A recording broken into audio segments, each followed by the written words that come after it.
ঘুরতে যেতে কার না ভালো লাগে বলো তো? আই থিঙ্ক এমন কোনো মানুষ হয়তো পাওয়া যাবে না যাদের ঘুরতে ভালো লাগে না, আর পাওয়া গেলেও হয়তো সংখ্যায় অনেক কম। এদিকে ঘুরতে যাওয়ার সময় বাচ্চারা ঘুমিয়ে গিয়েছিল। আনমোল আমার কোলে ঘুমাচ্ছে, সাবা ঘুমাচ্ছে আপুর কোলে। আমাদেরও ঘুরতে ভীষণ ভালো লাগে, যার জন্য সুযোগ পেলেই আপু আর আমি ঘুরতে বেরিয়ে যাই। আজকে আমরা গিয়েছিলাম একটি বিলে ঘোরার জন্য, যেখানে আমরা ছোট নৌকা অর্থাৎ ডিঙি নৌকায় ঘুরবো। এই তো আপু নৌকায় উঠে যাচ্ছিল। তোমাদেরকে আমি আশেপাশের পরিবেশটা দেখাই। দেখো আশেপাশে আরো অনেক নৌকা রয়েছে, আর এখানে মানুষ তুলনামূলক কম। শুক্রবারে অনেক মানুষ থাকে, যেমনটা তোমরা দেখতে পাচ্ছ। আশেপাশে আরো অনেক নৌকা রয়েছে। আনমোল আর সাবাকে দেখো, ওরা খুবই হ্যাপি, আর আমিও ছিলাম অনেক এক্সাইটেড। কিন্তু আপু ভয় পাচ্ছিল, আর আপু ভয় পাচ্ছিল বিধায় তাকে আর একটু ভয় দেখাতে ভালো লাগছিল। কিছুক্ষণের মধ্যে আমাদের নৌকাটি ছেড়ে দেয়, আর আমরা সাথে কিছু চিপস আর পানি নিয়ে নেই, যেন আমরা খেতে খেতে প্রাকৃতিক সৌন্দর্য উপভোগ করতে পারি। এই বৈঠাটি যখন ঘোরায় তখন যে পানির একটি শব্দ হয়, সিরিয়াসলি পানির ওই শব্দটি অনেক সুন্দর। আশেপাশের পরিবেশটাকে তোমরা একবার খেয়াল করে দেখো, সকল কিছু খুবই শান্ত শিষ্ট মনে হচ্ছিল। পানিতেও তেমন ঢেউ ছিল না, আর এই নৌকাতে দূরে একটি মহিলা মাছ দেখা যাচ্ছিল। আমার কাছে বিষয়টা সিরিয়াসলি খুবই ভালো লেগেছে। এই বিলের আশেপাশের মানুষের জনজীবন এখনো খুবই সাধারণ।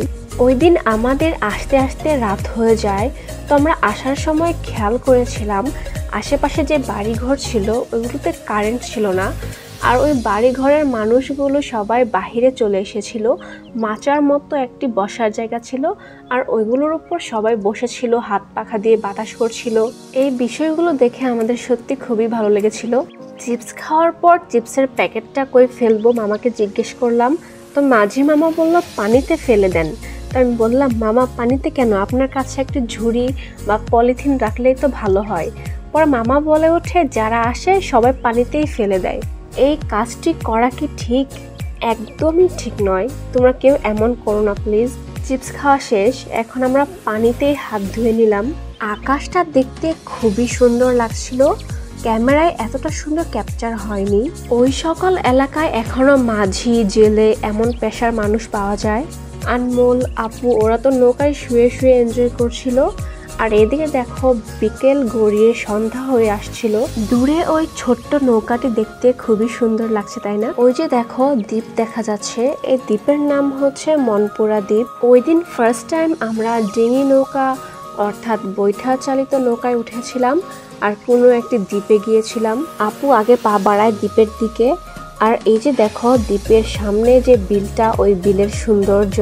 সত্যি কথা বলতে দ্বীপে যাওয়ার পর আমার একদমই ভালো লাগেনি। এক তো হচ্ছে সন্ধ্যা হয়ে আসছিল, তার উপর দ্বীপে কিছু গাছপালা ছাড়া আর কিছুই ছিল না। তার উপর ওখানে কিছু ছেলের একসাথে বসে নেশা করছিল। যেহেতু আমরা সেখানে মাসখানেক আগে যাই, তখন রাসেল ভাইপারের আতঙ্ক ছিল। আমাদের মধ্যে আতঙ্ক না থাকলেও সেখান থেকে দুজন ছেলে এগিয়ে আসে আমাদের দিকে, আর এসে বলে, আপু আপনারা চলে যান এখান থেকে, এখানে তো রাসেল ভাইপার আছে। আমাদেরকে ভয় দেখায়। রাসেল ভাইপারের জন্য না, বরং তাদের জন্য আমাদের ওখানে সেফ ফিল হয়নি, যার জন্য আমরা আবার নৌকায় চলে আসি।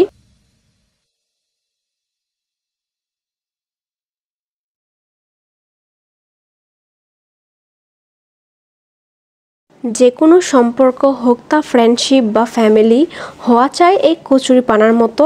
একটাকে ধরে টান দিলে সবাই একত্রে চলে আসবে। Unity is strength. যার জন্য আমি কচুরি পানাগুলোকে ছেড়ে দিলাম, ওদেরকে একসাথে থাকতে দিলাম।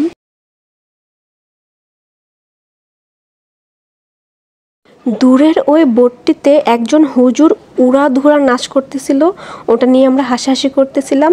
দেখো সন্ধ্যা প্রায় হয়েই গেল বিলের বুকে। খুব ক্ষুধাও লেগেছিল, অনেক তো ঘোরাঘুরি হলো, তো এবার খাওয়ার পালা। চলো কিছু খেয়ে নেই। গুরুজনেরা এখানে মেনু দেখছিল। রেস্টুরেন্টের আশেপাশে অনেক ঝোপ জঙ্গল ছিল, যার জন্য প্রচুর পরিমাণে মশা কামড়াচ্ছিল আমাদেরকে। অর্ডার করেছিলাম পাস্তা, আর সাবা আর আনমোল অর্ডার করেছিল চিকেন ফ্রাই।